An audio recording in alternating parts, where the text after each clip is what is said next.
یہ واقعہ بھی ضمنی طور پہ آیا تو سمجھ لیجیے حضرت عمر ایک مرتبہ اپنے بیٹے کے ساتھ فجر کی نماز پڑھ کے جا رہے ہیں، تو عبداللہ ابن عمر چھوٹے تھے، ابھی ہے تو فقیہ تھے، کم عمری میں بھی، آپ کو پتا ہے حضرت عمر نے ان کو کہا تھا کاش تو جواب دے دیتا تو میرا سر فخر سے بلند ہو جاتا اگر تجھے پتا تھا، لمبا چوڑا وہ کھجور کے تنے کا جو واقعہ۔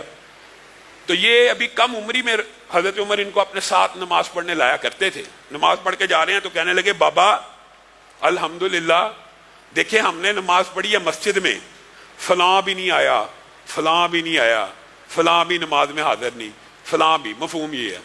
حضرت عمر کو غصہ آ گیا، کہا اس سے بہتر تھا کہ تو گھر میں بیٹھا رہتا اور مسجد میں نہ آتا۔ لوگوں کے کیڑے نکالنا شروع ہو گیا۔ ان کے لیے دعا کر، ان کے لیے ہدایت کی۔ مراد یہ ہے کہ اگر کسی کو توبہ کی طرف مائل بھی کرنا ہے تو اس کو لعنت ملامت کرنے کی بجائے اس کو اللہ کے عذابوں سے ڈرا کر اللہ کی رحمت کی طرف متوجہ کیا جائے۔ اور پھر ایک بات جو آج کے حالات کے اوپر بڑی زیادہ منطبق ہے، لوگ وظائف پوچھتے ہیں، انشاءاللہ ذکر کے باب میں وظائف بھی آپ کے سامنے رکھیں گے، لیکن وظائف پوچھتے ہیں جی مشکل آ گئی ہے، مصیبت آ گئی ہے، غم کا شکار ہیں، پریشانی کا شکار ہیں۔ آج کل یہی سوال ہے نا، اولاد نہیں ہے، مال کی قلت ہے، کھیتی باڑی نہیں چل رہی، یعنی کاروبار نہیں چل رہا۔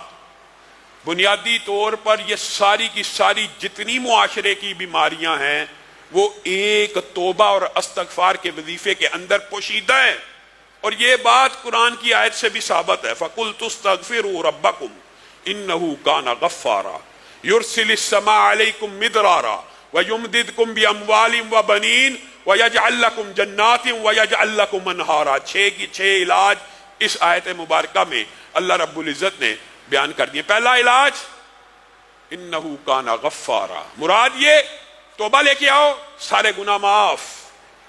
سارے گناہ جب معاف ہو جائیں گے تو پھر اللہ تعالیٰ آسمان سے بارشوں کو بھی نازل کرے گا، بیٹے بھی دے گا، مال بھی دے گا، گھر بھی بنائے گا، اس میں باغات بھی بنائے گا، اس میں نہریں بھی روا ہو جائیں گی، رزق حلال بھی فراہ مل جائے گا۔ حسن بصری کے پاس ایک بندہ آ گیا، آ کے کہنے لگا اولاد کوئی نہیں ہے۔ حسن بصری نے کہا استغفر اللہ پڑھا کر، استغفار کیا کر، اللہ سے توبہ کیا کر، اللہ سے معافی مانگا کر۔ دوسرا آ گیا رزق نہیں ہے، حسن بصری نے کہا استغفار کیا کر۔ تیسرا آ گیا کھیتیوں میں بارش نہیں ہوتی، کھیتیاں بارش نہیں برساتی، اس کو بھی یہی کہا۔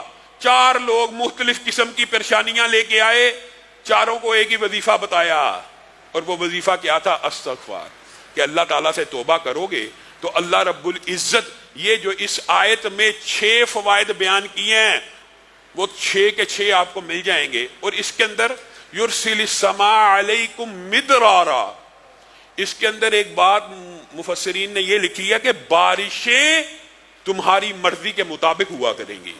تمہاری مرضی کے مطابق؟ ہاں، استغفر اللہ کرو، جب کھیتیوں کو بارشوں کی ضرورت ہوگی بارش ہو جایا کرے گی۔ استغفار کرو، وما کان اللہ معذبہم وہم یستغفرون، حتیٰ کہ حضرت علی نے یہاں پہ ایک بڑا عجیب نقطہ بیان کیا کہ 2 چیزیں ہیں جو امت مسلمہ کو عذاب سے بچاتی ہیں، ایک کو اللہ نے اٹھا لیا، اور وہ کون ہے؟ حضرت محمد رسول اللہ۔ جب تک وہ تھے امت محمدیہ پہ عذاب نہیں تھا آ سکتا۔ دوسرا نسخہ کیمیا یہی رہ گیا جو اللہ نے قرآن پاک میں بیان کر دیا، اور اللہ کسی قوم کو اس وقت عذاب نہیں دیتا یا دے سکتا جب تک وہ مغفرت کی دعا کرتے ہوں۔ اللہ کی سنت ہے، اگر مغفرت مانگتے ہوں، اگر آپ میں سے کوئی عذاب، مشکل، مصیبت کا شکار ہو گیا ہے، توبہ استغفار کرنا شروع کر دے۔ یہ ممکن نہیں ہے اس کے اوپر عذاب جاری رہے، برقرار رہے، اور اس کی تائید عبداللہ ابن عباس کی حدیث بھی کرتی ہے۔ امام البانی نے اس حدیث کو ضعیف لکھا، لیکن ان کے جواب میں احمد شاکر نے جو ضعف انہوں نے بیان کیا اس کو دور کیا، پورے کا پورا ایک انہوں نے اس کے اوپر پمفلٹ لکھا ہے۔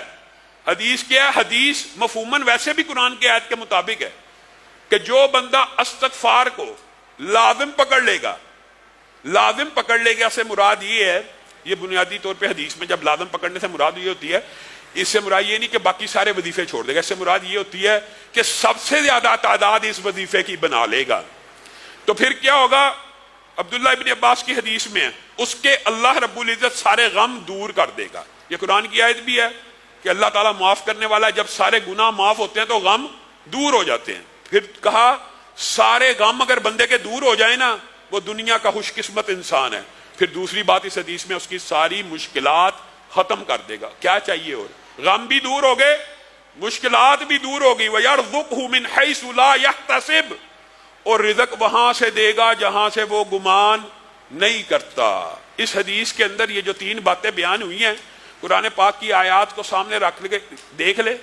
فَقُلْتُ اسْتَغْفِرُوا رَبَّكُمْ إِنَّهُ كَانَ غَفَّارًا يُرْسِلِ السَّمَاءَ عَلَيْكُمْ مِدْرَارًا وَيُمْدِدْكُمْ بِأَمْوَالٍ، مال بڑھائے گا، بیٹے بڑھائے گا.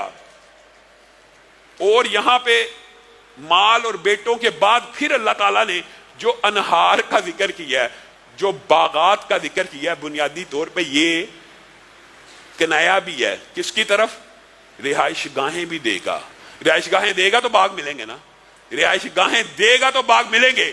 اور پھر صرف رہائش گاہیں اور باغ نہیں ملیں گے، اللہ تعالیٰ ان کو ڈیکوریٹ بھی ایسے کرے گا کہ ان کے اندر چشمے بہتے ہوں گے. مراد یہ جو لگژری لائف اگر تم دنیا میں بھی گزارنا چاہتے ہو تو آؤ توبہ کرو، استغفار کو لازم پکڑو.